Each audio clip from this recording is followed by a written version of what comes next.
Good morning, everybody. It is February 14, 2024. Welcome to Change the Shed. It is a brilliant blue day in Colorado, Southwest Colorado.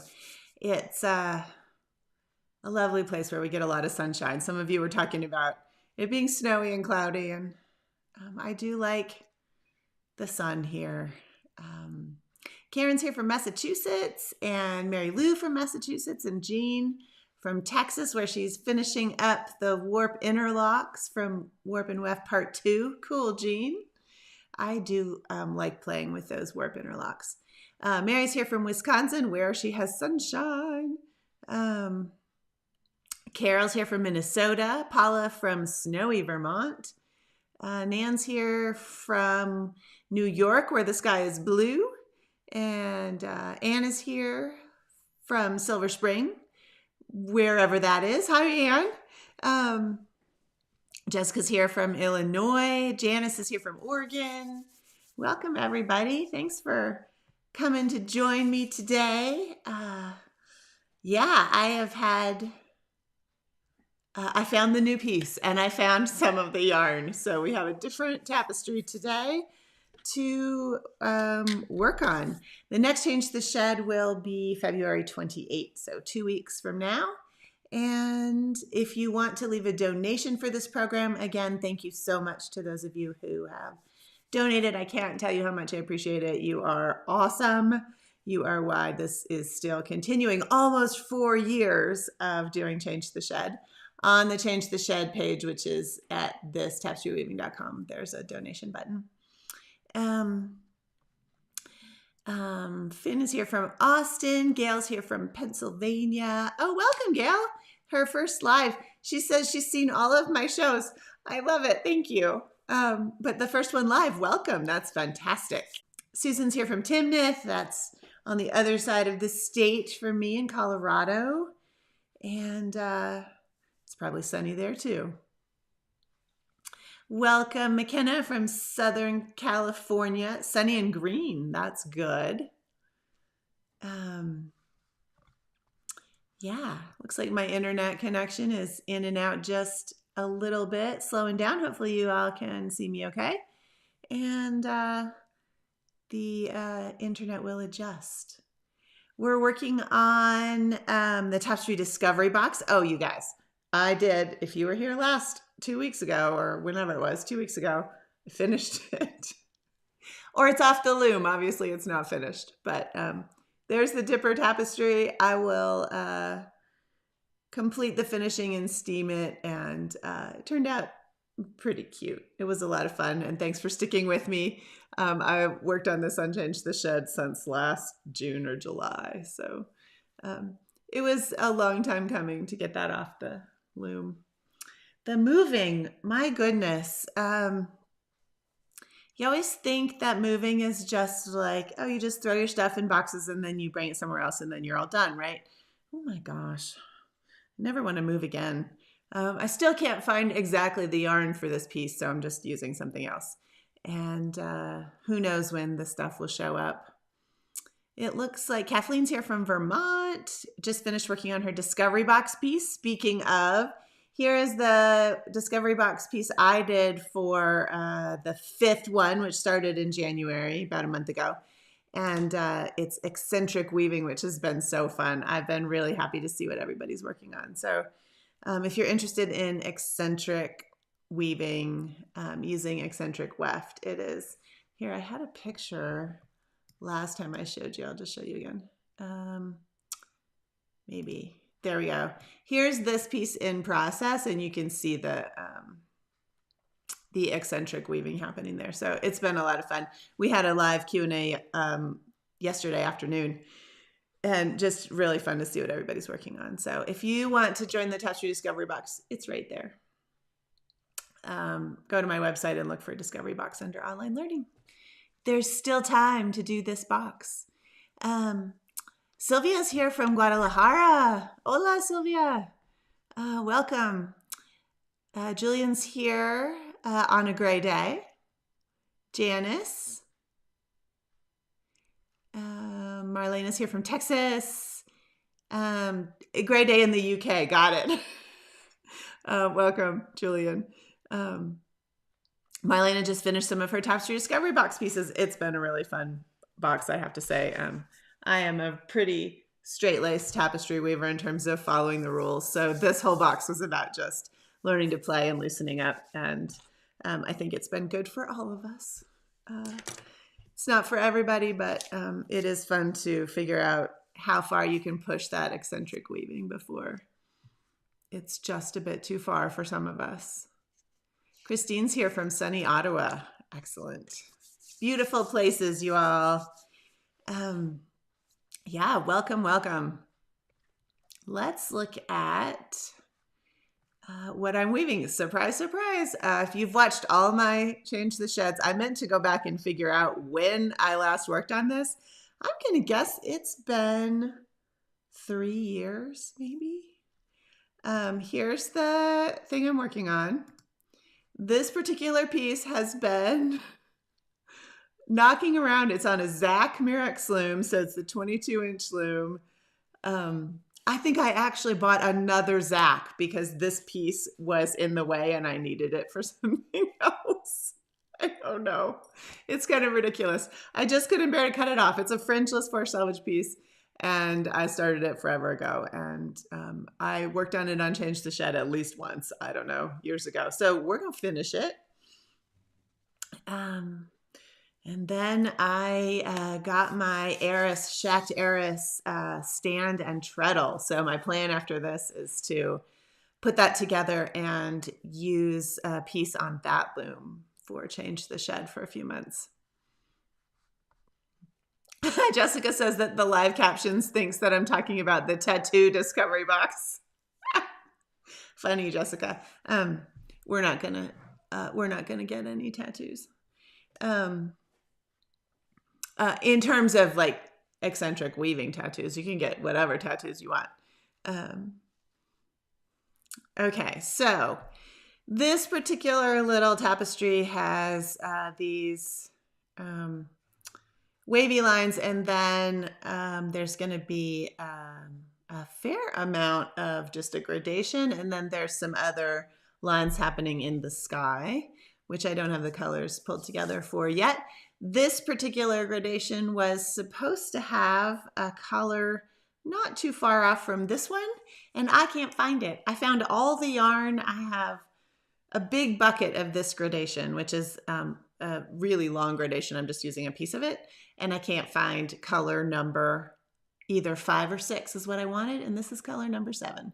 So we're going to go with it and see what happens, because I have looked and looked and looked, and I cannot find it. So as soon as I finish this piece, I'll find it.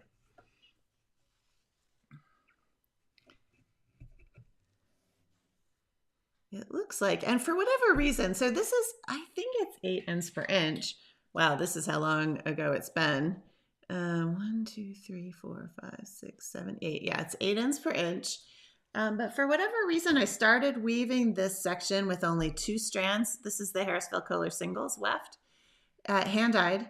And I don't know why. I should go back and watch my Change the Shed from years ago. I don't know why I'm only using 2 strands of this yarn, but I figured I better just keep going with it. The look of the bead, or how the little weft goes over the warp, will look different if I change to 3 strands. You can easily use 3 strands of this yarn at 8 ends per inch, but we'll go with what I started. So this is Harrisville Color Singles that is hand dyed, and the lines are actually Weaver's Bazaar. So this is Weaver's Bazaar Fine, and I like using it for stuff like this because it's more reflective and kind of stands out texturally from the fuzzy wool. So that is, I think, why I chose that oh so long ago. This is a sort of nature-inspired piece, although I have pretty much lost track of my original thoughts about it.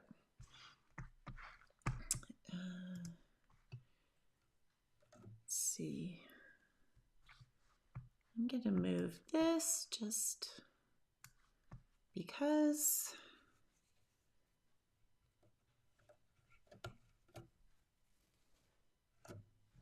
Hi, Dave. Dave is here from Sunderland, UK. Glad you're back. I'm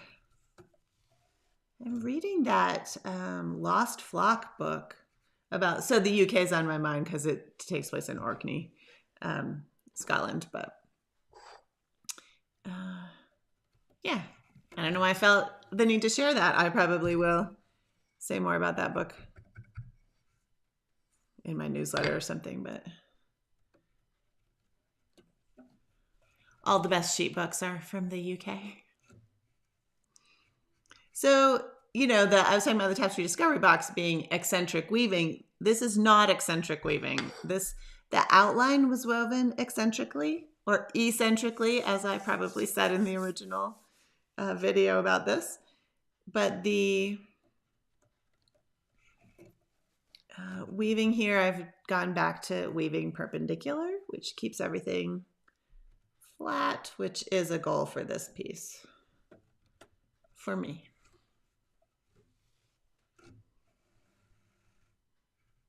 I'm not using the shedding device on the Mirax here.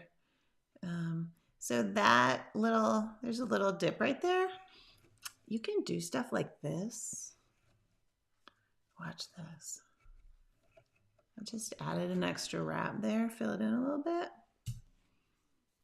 Let's see if that helps. So I do have an open shed, although the rod I'm using at the top is not very thick. And I may put a thicker one in there. Not using the shedding device. I don't remember why. It is actually possible I just took it out at some point. I took it out before we were moving, so I don't know. It's kind of nice to pick the shed, although it is slower. The fringeless warps, to be a little bit careful using the shedding device, just because if you shift the shed really fast, they can make the fringeless warps are doubled. You'll see there's 2 warps here. And the warps are doubled, and so it can make them walk a little bit. At this point, I've woven enough at the bottom that I don't think they would budge. But when you're first starting out, you have to be careful with the shedding device.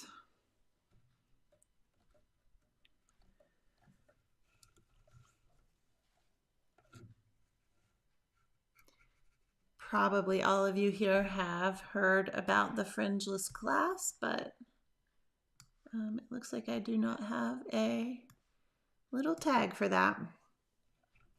It's that class that Sarah Sweat teaches in my online school about for selvage warping. All right, so I'm just filling in. You can see I like to dot on my my cartoon, and I'm just filling up to those lines.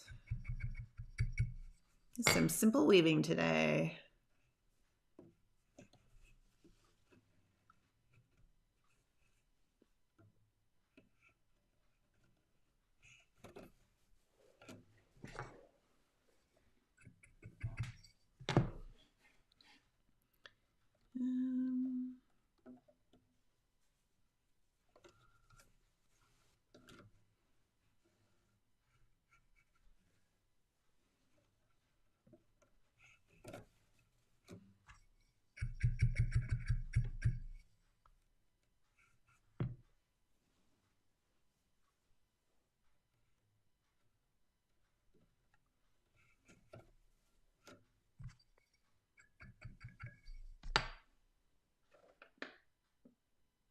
Just looking at, here's my cartoon.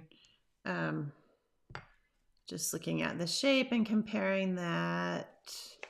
Oh, I see why. The lines are doubled because my outline is thicker there. So we'll do that when we come to the other color.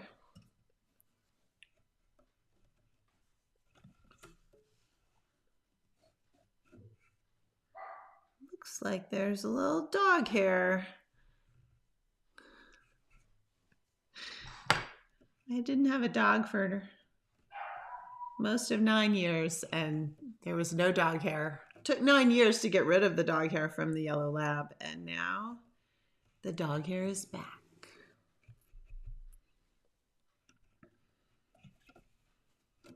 It's worth it though, I think. Okay, so here's where that line's going to come down. So I'm going to split these two wefts. And in fact, y'all can probably hear one of those dogs barking.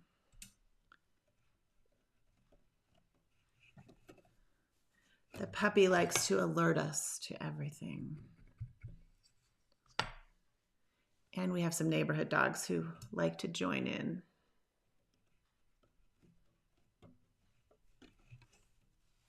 Yeah, Christine says she can hear the dog. Yep, she's likes to make herself known. That's Sally, the puppy. We call her Sally. Her name is Salsicha, which is probably not how you say that, actually. It is the Portuguese word for sausage because she's a Dachshund.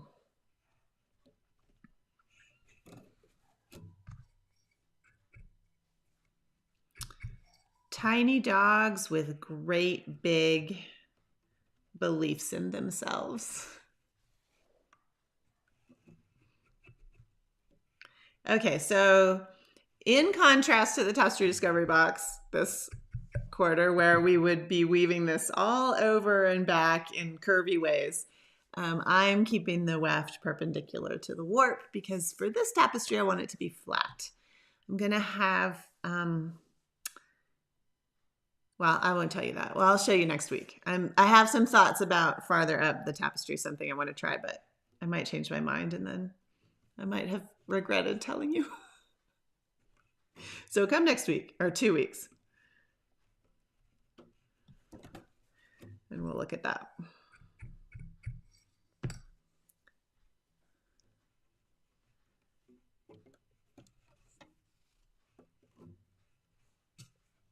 Okay.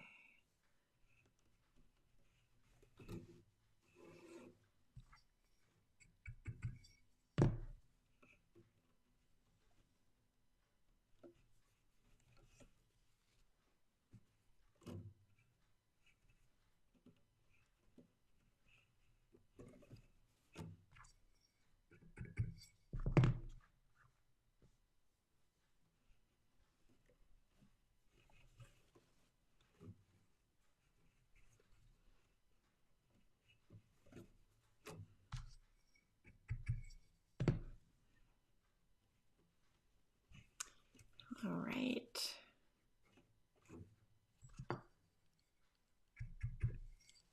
Dogs and cats, right, Sharon? She says she has a new neighbor who has a cat who dearly wants to visit, but their shepherd disagrees. So that is the sort of disagreement that I think my dogs are having.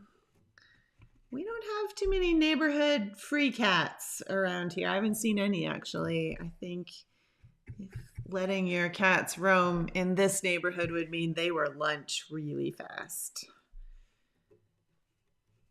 We have a lot of coyotes and mountain lions. And a house cat is probably lunch for those animals.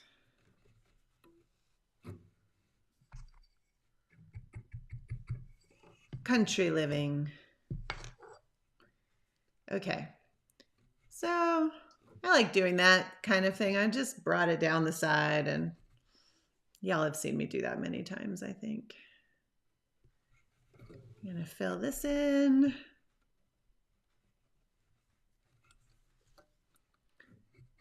Hoping that we'll get up to this outline today.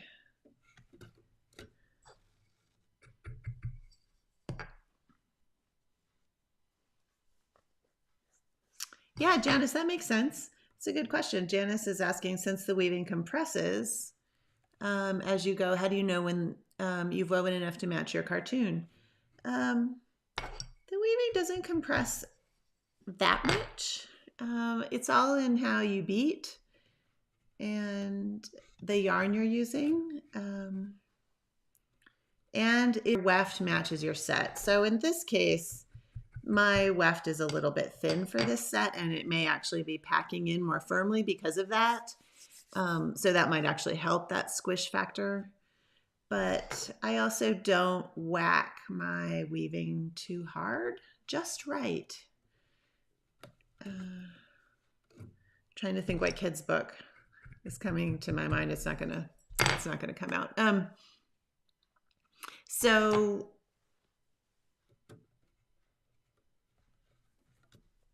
I don't actually think about that much anymore, Janice. It just I think just because my beading over the years has become so consistent that I don't have a problem with it. Not like I've woven up here right to that line and it'll stay there when I put the rest of the stuff in. Like I mean, if I really pushed on it, it would squish down, but in general, it doesn't change that much. And there are tapestry weavers who, we talked about this yesterday in the Discovery Box Q&A. There are some tapestry weavers who, on purpose, just really pack hard. And they do that so that it can't compress anymore. And there's nothing wrong with that. I think it depends on the weft you're using. I don't like the look of fabric when it becomes cardboard, when it's so packed in that the weft is just made the textile really stiff.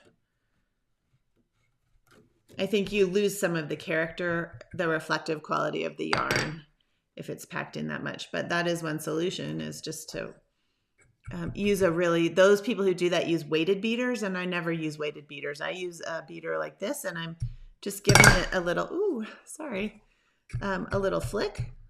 And so I have this like flicking motion like this, and it's just enough to, and you can see there I hit it too hard and it came down some.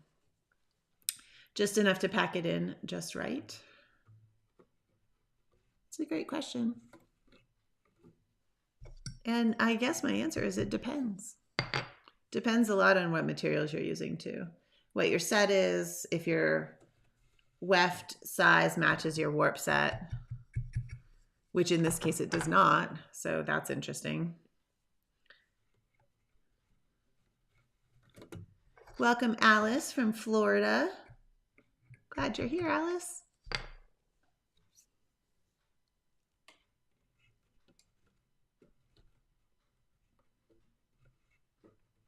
Yeah, Jessica was saying that their cats stay inside because they have vultures. We also have, I worry about this with the little dogs actually, eagles.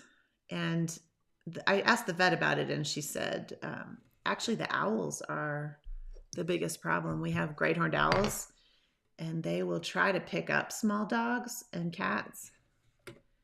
And often the animals are too, I mean, our Dachshunds are probably too heavy for an owl to actually pick up very far, but then they'll realize that and drop them and the animals get injured that way, which is super sad.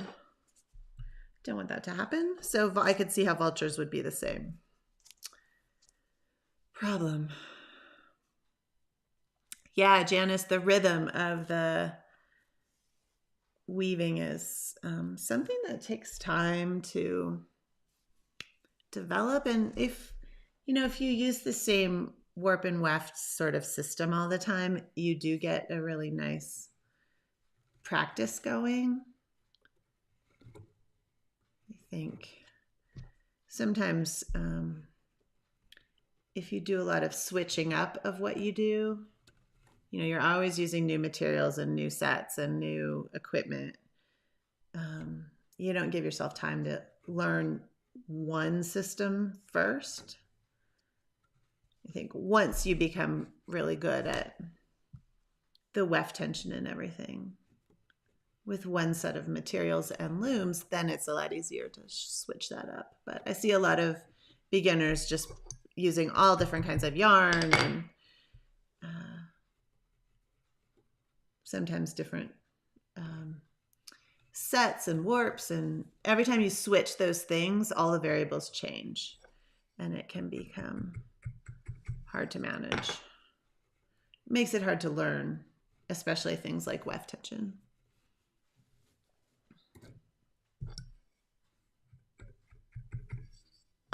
Let's see.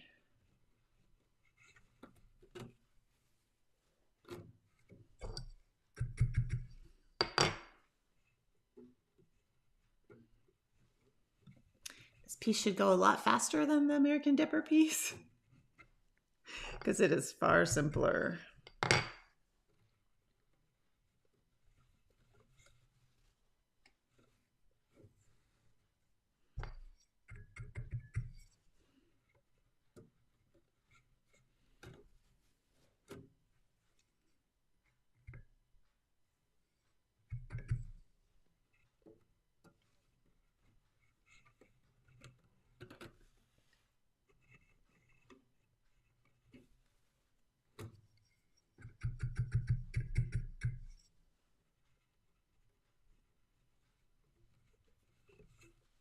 I really should make that. The bar at the top of this loom is only about, it's not even a 1/4 inch thick, 1/8 of an inch maybe. So I can't just slide my fingers into that open shed very well. I need to put in a thicker bar. And of course, I don't remember why I chose the bar I did there. It's probably what I could find when I was warping the loom, and then I just didn't think about switching it until now. Oh yeah, Christine, you missed the big reveal at just the very beginning. I did finish here. I'll show it here. The American Dipper piece. Finally, it turned out okay. I'm not completely sure about the blue at the top, but I think it's cute, and it was a lot of fun to weave. So this, if you don't know, this piece came from Summer of Tapestry 2023. Really should have been finished in like June or July. And it's about the little American dippers, the aquatic songbirds that live in Colorado and a bunch of other places. So yeah, that dragged on for a long time.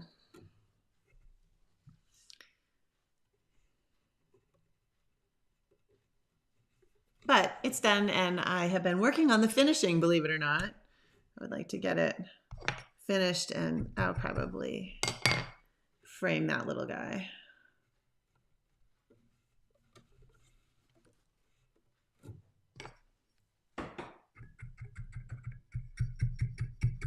So if you whack harder, Janice, it does pack in more. So it's a good question you're asking about how do you follow the cartoon. My answer still is it depends, but and practice. You'll probably get tired of hearing me say that. My answer is always it depends and practice. But it's true. The more you practice, the more you learn.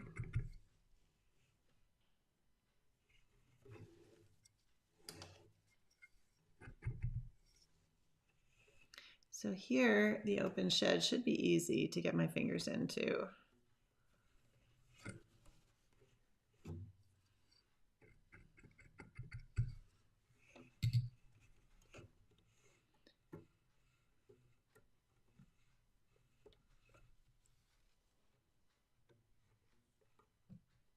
Oh, Kathleen, that's an interesting thing. Yeah. So if you all do different, Kathleen says when she uses her Navajo looms, you have to beat hard because that's the way. So the Navajo also, and Kathy, oh, I didn't mention Kathy before. Kathy Todd Hooker is one of those people who really packs in her weaving really hard. And she also has done Navajo weaving. But anyway, yeah, the Navajo weavers are really, expert at that flick of their beaters. I don't think their beaters are especially heavy, but they pack things in really hard. They also use thin weft for the warp set, and that helps make everything sort of pack in together tightly. So anyway, Kathleen is saying that when she switches back to this other kind of weaving that isn't Navajo or Dene based, she has to do a sample. That's interesting, Kathleen. Yeah. Do a sample to get your softer beat back. Yeah, I do think it's quite possible to have skill sets like that your brain kind of compartmentalizes when you use like different equipment. Totally possible too. Like I weave differently on my floor looms than I do on these upright looms. I'm sure that if someone videoed and analyzed my body movements on each of those looms, I'm sure the way I was managing things would be different. And I think that I just switch when I get to the other loom, but I haven't woven anything on the big loom in a while, about a year, I think. And so I'm going to warp that up this spring, and we'll see. We'll see if my brain comes back with how to manage. All right.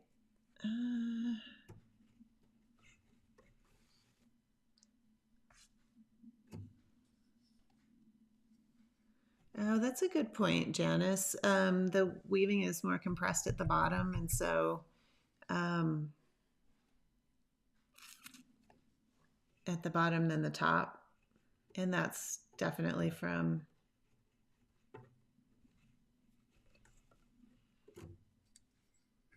as you're beating, you must be beating hard enough that it's continuing to compress. So ask yourself things like, is my weft size big enough for the warp? Or do I just want it to compress as much as possible? In which case you might invest in a weighted beater. I'm sure Kathy Todd Hooker has some, or she used to sell them. And then I wouldn't use it all the time because I worry about that you'll hurt yourself, but every half an inch or something, you just really pack it in. That is an option. Just because I don't do it that way doesn't mean you can't. And it's a good question to ask someone like Kathy, who's been weaving. And I could be wrong. In my head, I have this feeling that is, it seems like I heard her talk about this at some point. So if I'm wrong, I'll have to call her up and ask her.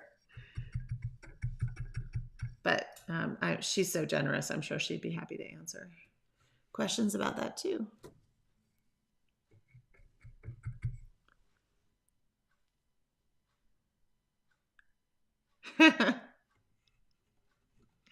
Yeah, Jessica's saying she's watching someone who was talking about beating gently, but was actually beating quite hard. So it's all a continuum, right?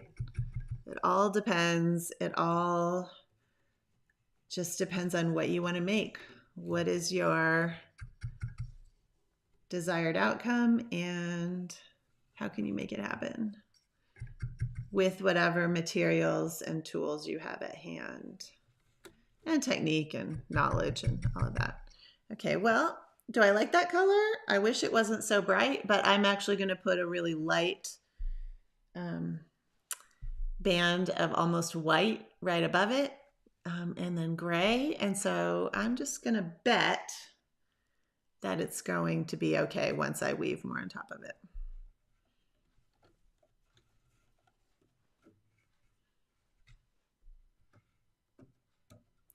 Filling in this little hill. Let's see. Let's make this a valley thread.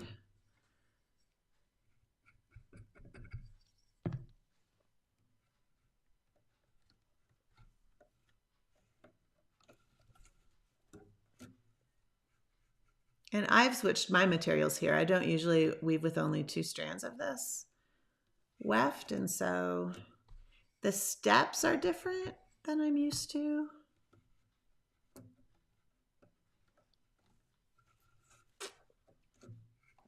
but I suspect it will work out. Let's do this. And because I want my sheds to work out, and I don't think I want to, yeah, I'm going to bring this back out here for shedding reasons, and then we'll see what happens. So that turned out to be a fairly diagonal line there, didn't it? Oops.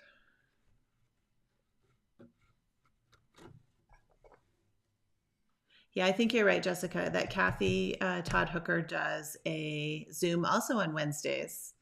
So she probably has one today. I think she maybe does it every week. I don't know.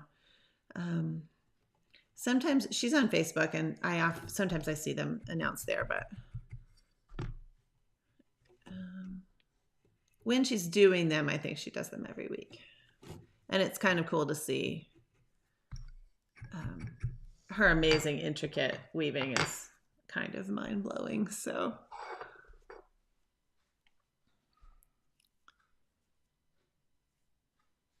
oh, Paula, she wants to know, when I was moving, how did I prepare my warp looms for the move? She moved last fall, and her warp and weft class project on the little guy loom got tangled enough that she had to cut it off.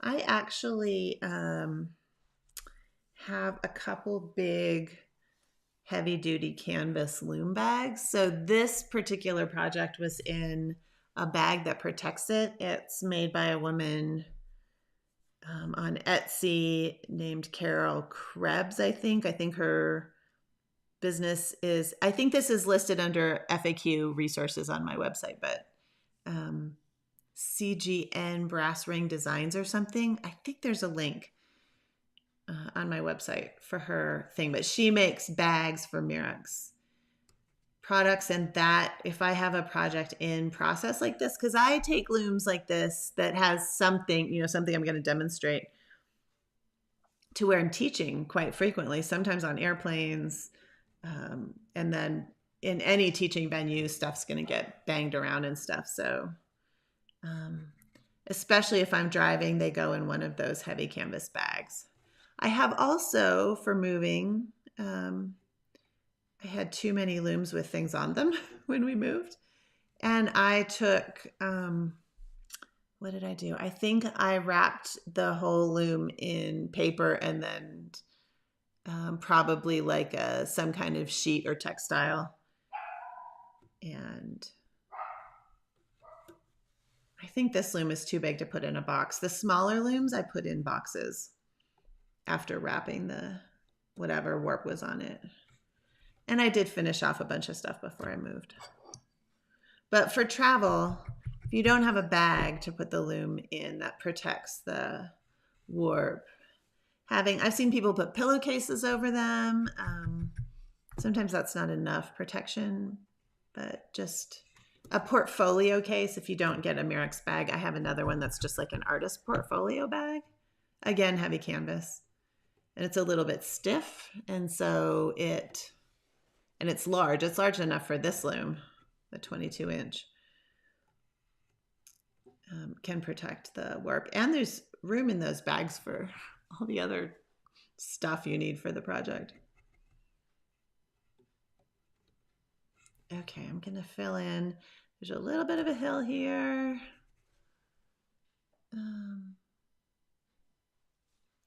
Let's see. Yeah, Kathleen says the size of the beater and who made it, the weight of it, that definitely affects. I also find that a lot of people are using little tiny beaters on bigger pieces, like short beaters. So this one is one of the things, this is a very light beater, but it's long and I can get a flick to it. If you have a very short beater and you're sort of just pushing the weft in, it's really hard to have the beat be even, I think. I think part of the way you can get an even beat is to use a beater that fits in your hand really well and you can flick in a consistent manner every time. I think a really short beater, or if you're using like you know, a hair pick or something for a beater, it can be really hard to get the beading even. So yeah, the beater does matter. My inspiration for the piece, Dave asked about the inspiration for this piece. This piece is so old, I can't even remember what the inspiration was. It is some sort of nature inspired. Oh, see, there's some ridging starting. These two warps were coming forward. So whenever I see that, you want to encourage the warp that's sinking back to come forward to stop that from becoming a big obvious thing. Yeah, I will have to look up the old Change the Shed and see if I said there. And I also could go back in my sketchbook. I know there's a sketch of this, and I probably have notes for what this was. So that'll be my homework, is what was the inspiration for this piece. And next time we'll work on this again, and I'll tell you what it was. It's horrible that I can't remember. I think I started this piece at least 3 years ago, and I'll probably be embarrassed when I find the dates in my sketchbook.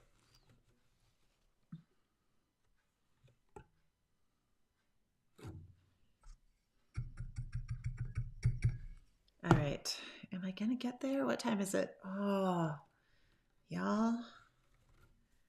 I'm not quite going to get there. Let's put a valley thread on the edge right there.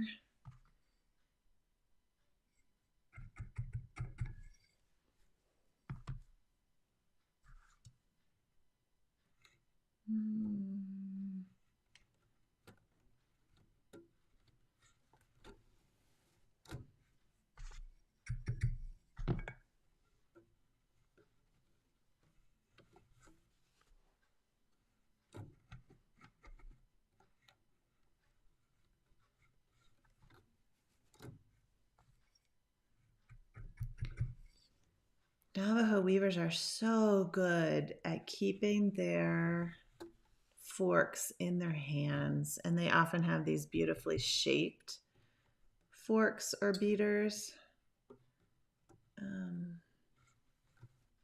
Next time I'm home in Gallup, I may need to get one of those and just trial it. It's a lot more efficient if you can keep your tool in your hand instead of setting it down. And of course, you notice I set it down most of the time, and that's just a habit. But if you're doing something fairly simple like this, and in small areas, and you're picking the shed, which most Navajo weavers pick the shed like this, it's just so much faster not to have to pick up your tool every time. They often have, or I've seen a lot of their beaters that have like a little hook kind of that go around your thumb a little bit, and they don't have to really hang on to the beater as much. I just think it's a great ergonomic solution, but I don't know how they feel in terms of I like the flick that I get with this beater. And I don't know how those other ones feel, but I think maybe I should try it.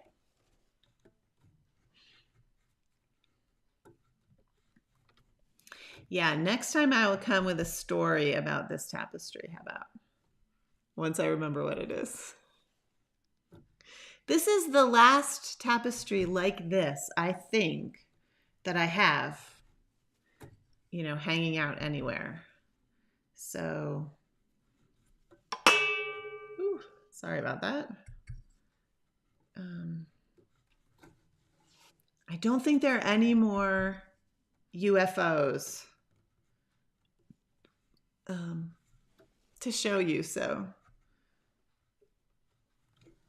from here on out, we'll have new things. 2023 was a moving year. It was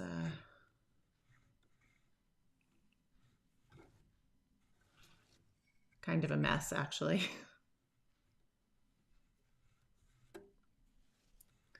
All right, I just wanted to get this brown done today.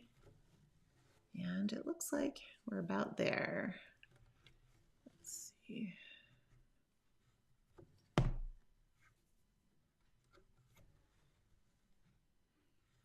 Okay, so now there's a gray line that goes over this, and I have been doing a split weft, I think. So I'm going to do that here, which I have done this many times on Change the Shed.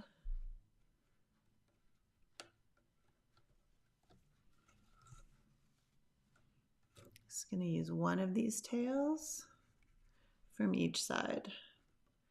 This is a little bit steep here, so we'll see how that works.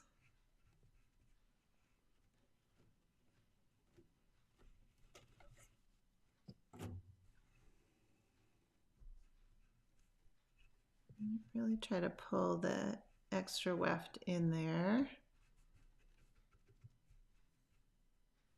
I have not. Kathleen, I don't even want to admit that.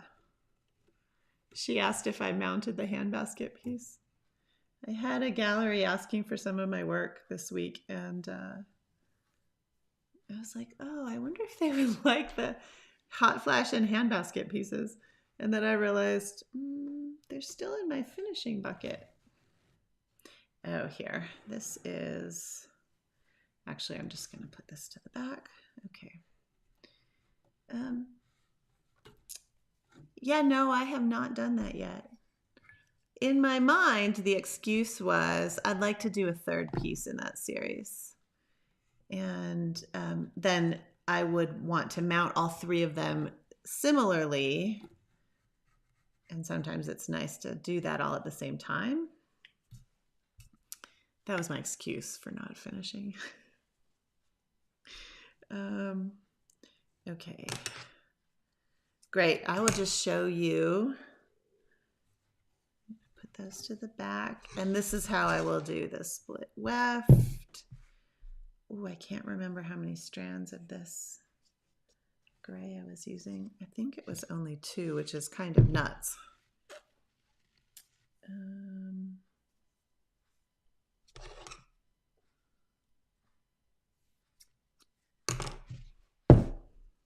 So same shed, other color,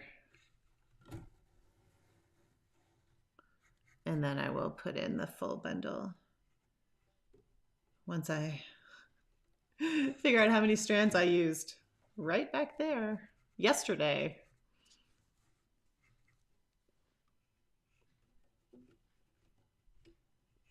Usually with this fine Weaver's Bazaar, I would use 6 strands at 8 ends per inch.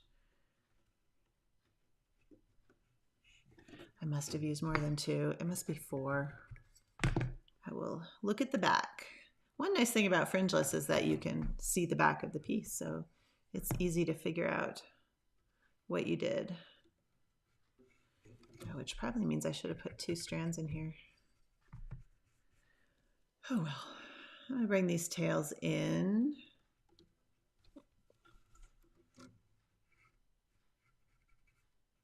Which is why I made that longer. This is the other shed now.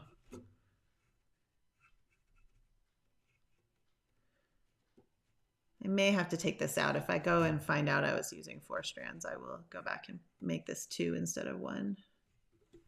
Otherwise, the split weft will be lost. Okay, so then from here I can put in the rest of the gray outline. Okay. Yeah, I'm guessing that's going to have to be redone. Yeah, that's funny, Dave.